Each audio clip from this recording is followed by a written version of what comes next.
প্রিয় দর্শক, বাংলা ব্যান্টার চ্যানেলে আপনাদেরকে স্বাগতম। আজকে আমরা নিউ ইয়র্কে বাংলাদেশি আমেরিকানদের জালিয়াতি, কোভিড অনুদান লুটে জড়িত 9 বাংলাদেশি দোষ স্বীকার করে অর্থ ফেরত, নিউ ইয়র্কে বাংলাদেশি আমেরিকানদের করোনা মহামারী তহবিল আত্মসাৎ, বাংলাদেশিরা এখন সোমালিয়ান আমেরিকানদের মতো ট্রাম্প প্রশাসনের টার্গেট না হলেই ভালো, কোভিড-19 মহামারীতে ক্ষতিগ্রস্ত ক্ষুদ্র ব্যবসায়ীদের জন্য বরাদ্দ দুর্যোগ সহযোগিতা তহবিল থেকে বিপুল অর্থ আত্মসাতের দায়ে 9 জন বাংলাদেশি অভিযুক্ত আদালতে দোষ স্বীকার করেছেন। জালিয়াতির মাধ্যমে হাতিয়ে নেওয়া 10 লাখ বা $1 মিলিয়ন বেশি অর্থ ক্ষতিপূরণ হিসেবে ফেরত দেওয়ার নির্দেশ দিয়েছেন আদালত। তাদের মধ্যে বেশ কয়েকজনকে সাজা ঘোষণার পরে 25 বছর পর্যন্ত কারাদণ্ড হতে পারে। কুইন্সের অ্যাটর্নি মেলিন্ডা ক্যাটস এবং নিউ ইয়র্ক স্টেটের ইন্সপেক্টর জেনারেল লুসি ল্যাংয়ের দপ্তর থেকে এই তথ্য নিশ্চিত করা হয়েছে। আসামিরা কোভিড-19 মহামারীর সময় ক্ষতিগ্রস্ত ছোট ব্যবসাগুলিকে সহায়তা করার জন্য বরাদ্দকৃত তহবিল চুরি করার জন্য দোষী সাব্যস্ত হয়েছে।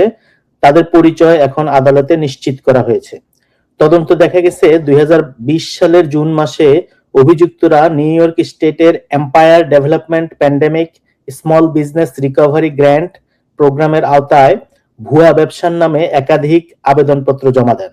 আবেদনে তারা বেতন, দোকান ভাড়া, মর্টগেজ এবং ইউটিলিটি বিল পরিশোধের জন্য অর্থের প্রয়োজনীয়তা দেখান, কিন্তু অনুদানের অর্থ পাওয়ার পরপরই তা অভিযুক্তদের ব্যক্তিগত ব্যাংক অ্যাকাউন্টে সরিয়ে ফেলা হয়। ব্যাংক রেকর্ড পর্যালোচনায় দেখা গেছে অনুদান পাওয়ার আগে এই ব্যবসাগুলোর কোনো প্রকৃত অস্তিত্ব বা কার্যক্রম ছিল না। পুলিশ 2024 সালের মে মাসে মামলার তদন্তভার কুইন্স ডিস্ট্রিক্ট অ্যাটর্নি দপ্তরে হস্তান্তর করে। এরপর 2025 সালের মে মাসে অভিযুক্তরা আত্মসমর্পণ করেন। 25 সালের মে মাস থেকে 26 সালের ফেব্রুয়ারি পর্যন্ত বিভিন্ন তারিখে কুইন্স সুপ্রিম কোর্টে চতুর্থ ডিগ্রির গ্র্যান্ড লার্সেনি ও পেটি লার্সেনির অভিযোগে তারা দোষ স্বীকার করেন। আদালত মোট $10,91,720 ক্ষতিপূরণ প্রদানের নির্দেশ দিয়েছেন। এর মধ্যে তারা $7,60,000 নিউ ইয়র্ক স্টেটে ফেরত দেওয়া হয়েছে। ডিস্ট্রিক্ট অ্যাটর্নি মেলিন্ডা ক্যাটস বলেন, এই তহবিল ছিল নজিরবিহীন সংকটে সাধারণ মানুষের টিকে থাকার জন্য অত্যন্ত গুরুত্বপূর্ণ। অভিযুক্তরা স্বীকার করেছেন যে তারা সেই জরুরি তহবিল থেকে হাজার হাজার ডলার চুরি করেছেন। দোষ স্বীকারের ফলে এখন তাদের সেই অর্থ ফেরত দিতে হবে। ইন্সপেক্টর জেনারেল লুসি ল্যাং বলেন, ব্যক্তিগত লাভের জন্য দুর্যোগ তহবিলের ব্যবহার লজ্জাজনক। লোভকে জনস্বার্থের উপরে রাখার ঘটনা নিউ ইয়র্কে কখনই মেনে নেবে না। আদালতে দোষ স্বীকার করা অভিযুক্তরা হলেন নোয়াখালীর 3 জন, সিলেটের 2 জন, কুমিল্লা, পাবনা, ফরিদপুর ও মুন্সিগঞ্জের 1 জন করে। মোহাম্মদ চৌধুরী ওরফে খোকন আশরাফ, 68 বছর বয়স, কুমিল্লা অভিবাসী। তিনি $2,29,000 তছরুফ করেছেন 5টি ভুয়া কোম্পানির নামে। তুফাইল আহমেদ, 50 বছর বয়স, চাটখিল, নোয়াখালী থেকে এসছেন। তিনি $1.1 মিলিয়ন দুটি কোম্পানির নামে হাতিয়ে নিয়েছেন। ঋণ গ্রহণের ঠিক একদিন আগে তিনি ব্যাংক অ্যাকাউন্ট খুলেছিলেন এবং একই দিনে জমা ও উত্তোলন করেছিলেন। মাহবুব মালিক, পাবনা থেকে, তিনি দোষ স্বীকার করেছেন এবং দোষী সাব্যস্ত হওয়ার আবেদন গৃহীত হয়েছে। ইউসুফ এমডি বা মোহাম্মদ ইউসুফ, 45 বছর বয়স, নোয়াখালী, $1.4 মিলিয়ন এবং 3টি কোম্পানির নামে তিনি এই টাকা আত্মসাৎ করেছেন। জাকির চৌধুরী, 59 বছর বয়স, বেগমগঞ্জ, নোয়াখালী থেকে, তিনি আবার সাবেক সভাপতি, যুক্তরাষ্ট্র যুব দল, $2,87,000 তিনি 6টি ফেক কোম্পানির মাধ্যমে হাতিয়ে নিয়েছেন। মোহাম্মদ খান, 49 বছর বয়স, সিলেট সদর থেকে, তিনি $6 লাখ 7টি কোম্পানির নামে হাতিয়ে নিয়েছেন। তার 15 বছরের সাজা হতে পারে। তানভীর মিলন, 55 বছর বয়স, বিক্রমপুর, মুন্সিগঞ্জ, তিনি $2.7 মিলিয়ন বা $27 লাখ আত্মসাৎ করেছেন 9টি ভুয়া কোম্পানির নামে। তার সর্বোচ্চ 25 বছরের সাজা হতে পারে। জুনাইদ খান, 56 বছর বয়স, মৌলভীবাজার, তিনি $2 লাখ আত্মসাৎ করেছেন 8টি ভুয়া কোম্পানির নামে।